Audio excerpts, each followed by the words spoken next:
partons à la découverte du Cap Corse par le désert des Agriates.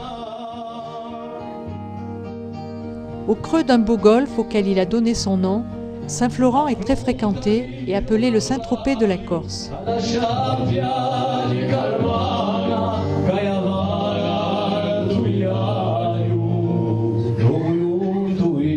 Des yachts amarrés sur le port de Plaisance donnent un aperçu du succès de Saint-Florent.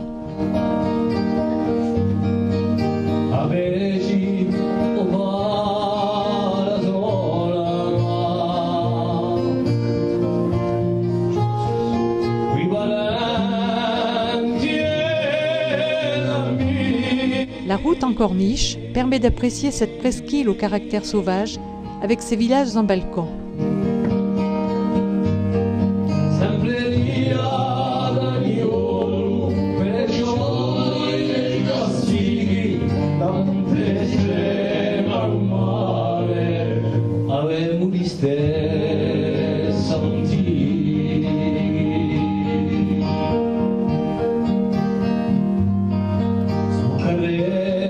Nonza est une ancienne place forte médiévale, littéralement agrippée à la falaise.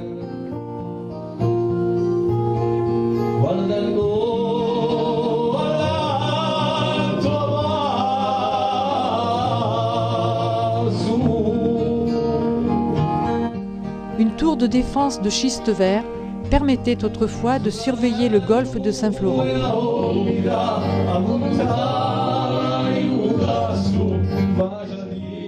Ce village est sous la protection de Sainte-Julie, du nom de son église et de sa fontaine.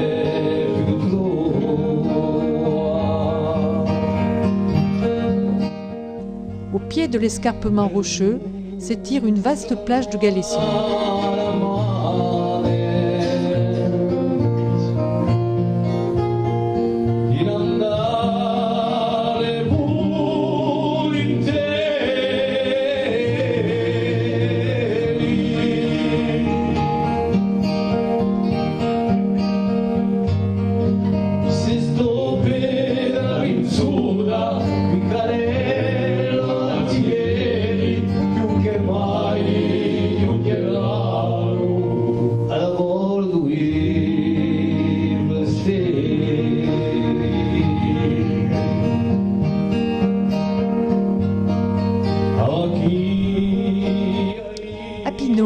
Les maisons de ce charmant village, ainsi que les tours génoises, l'église et les chapelles funéraires élevées à la mémoire de riches particuliers, s'étagent à flanc de montagne au milieu d'une abondante végétation.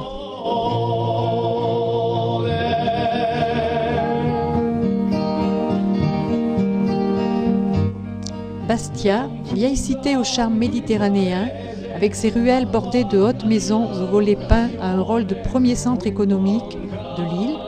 Il constitue un pôle d'attraction pour tout le Cap Corse, la Balagne et une partie de la Corse orientale.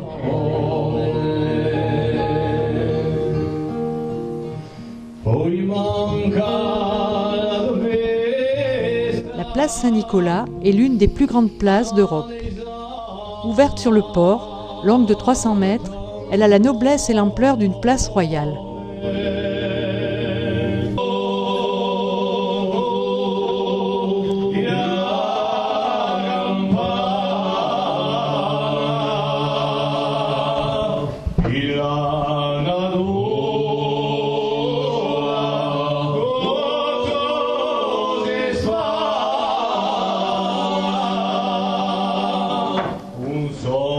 Nous partons à la découverte des vieux villages de Balagne en passant par l'île Rousse. L'île Rousse est une cité moderne et prospère. Elle doit son nom aux îles de granit rouge qui prolongent sa jetée. Elle n'était qu'un petit village de pêcheurs lorsque Pascal Paoli décida en 1758 d'en faire un port rival de Calvi.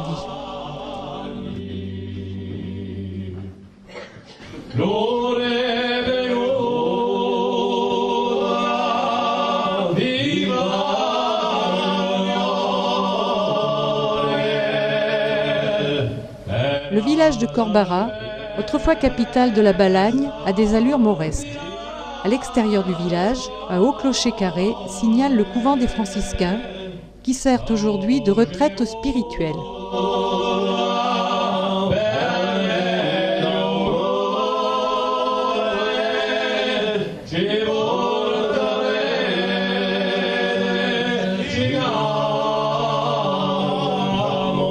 Sant'Antonino est réputé pour être le plus vieux village de l'île. Il daterait du IXe siècle.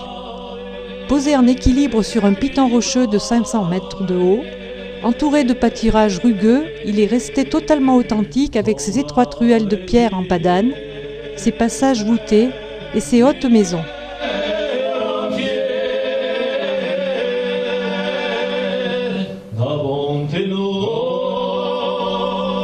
À Calvi, le quartier de la citadelle sur son promontoire rocheux représente 6 siècles de présence génoise.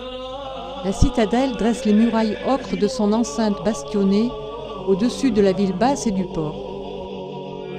La vieille ville se compose de ruelles étroites en pente ou en escaliers bordés de maisons qui sont restaurées progressivement.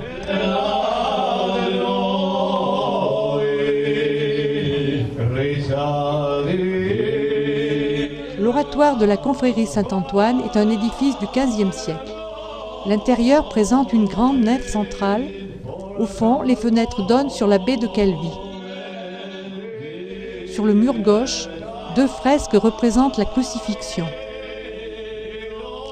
Il continue d'abriter les exercices de piété de la confrérie. La cathédrale Saint-Jean-Baptiste s'élève au sommet du rocher. En forme de croix grecque, cet édifice présente une façade austère. L'intérieur renferme un Christ en ébène du XVe siècle vêtu d'un pagne d'argent, la Vierge du Rosaire statue en bois portée en procession et un triptyque sur bois du peintre génois Barbagellata.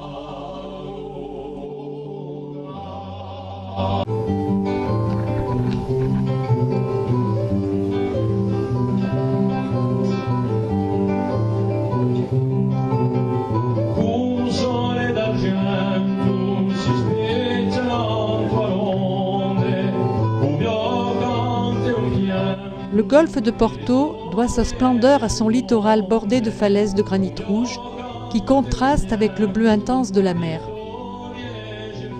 Au sud, les calanges de Piana, au nord, la presqu'île de Girolata et la réserve naturelle de Scandola.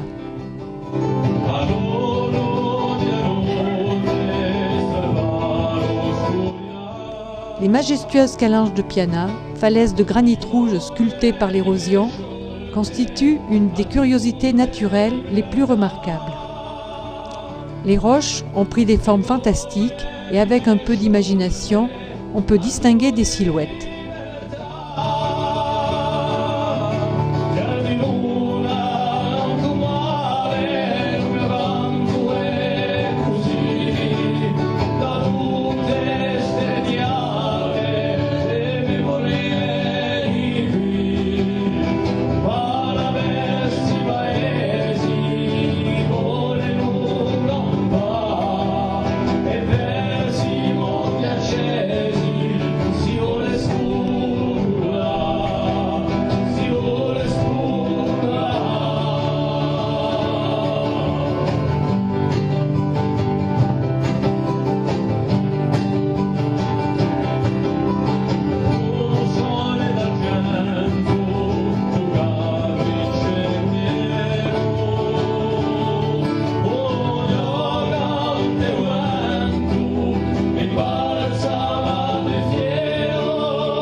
Sartène est une ville de caractère avec ses vieilles demeures et ses traditions. La place de la Libération est le point le plus animé de Sartène. À l'église Sainte-Marie sont exposées la croix et la chaîne portées par le pénitent pendant la procession du Catenaccio, l'une des cérémonies les plus anciennes de l'île et sans doute la plus impressionnante.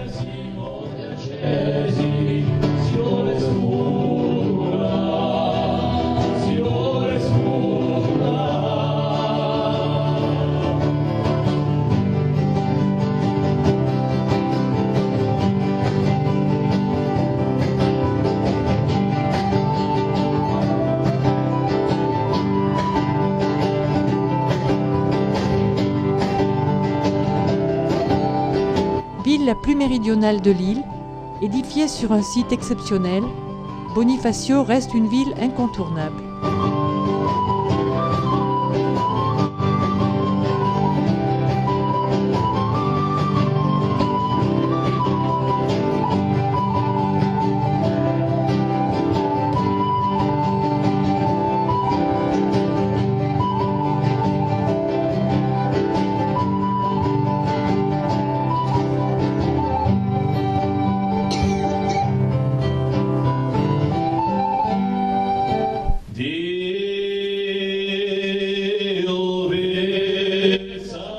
Enfermée dans ses fortifications, la vieille ville est juchée sur un étroit promontoire de calcaire modelé par la mer et le vent. De la mer, la ville haute présente un aspect encore plus saisissant avec ses vieilles maisons agglutinées au flanc de la falaise.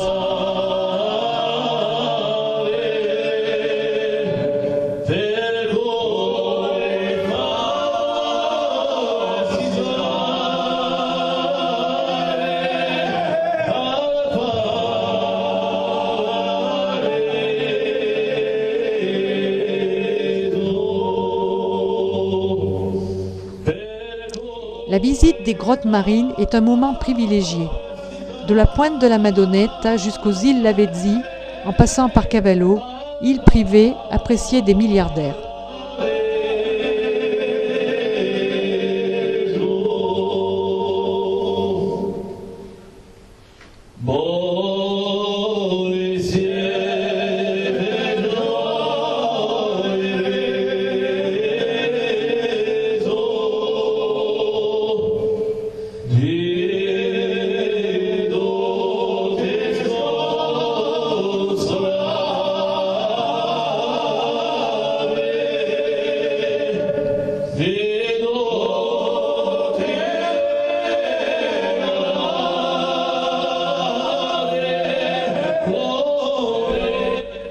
Ajaccio, ville natale de Napoléon, avec ses rues, ses monuments, ses musées, rappelle l'incroyable destin de cet enfant du pays.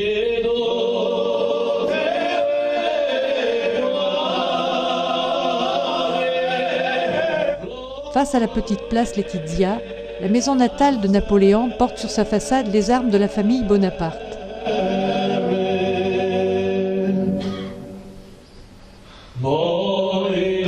Place d'Austerlitz, un imposant monument de l'empereur Napoléon Ier, avec une immense stèle inclinée, rappelle ses victoires.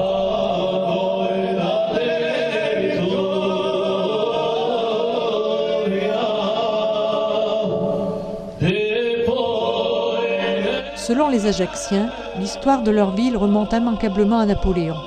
Ainsi, par une statue de Napoléon et ses 4 frères, qui orne la place du général de Gaulle, la ville honore son enfant prodigue.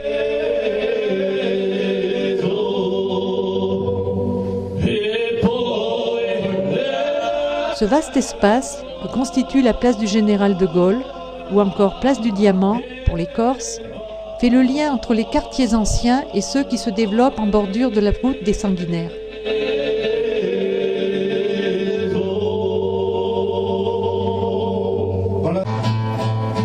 C'est dans la cathédrale d'Assomption que fut baptisé le petit Napoléon.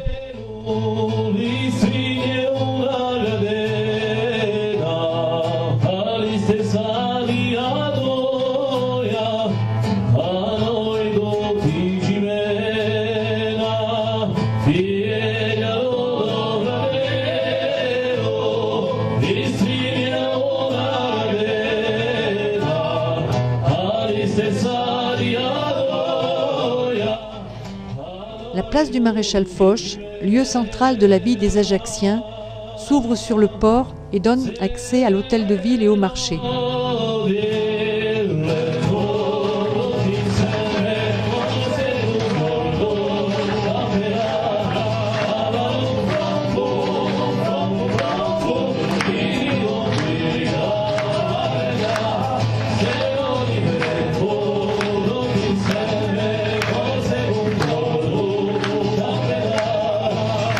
Cette place est reconnaissable à la statue de marbre de Bonaparte en premier consul, qui surmonte la fontaine des 4 lions.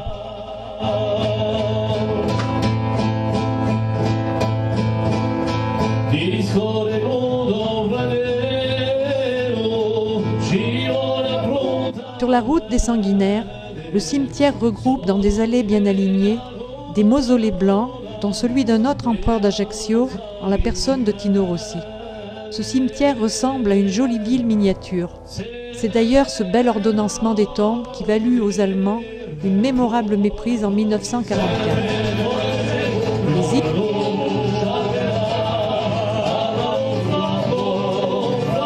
Les îles Sanguinaires, îlots de porphyre d'un rouge cendre, se disposent en sentinelle à l'entrée du golfe d'Ajaccio.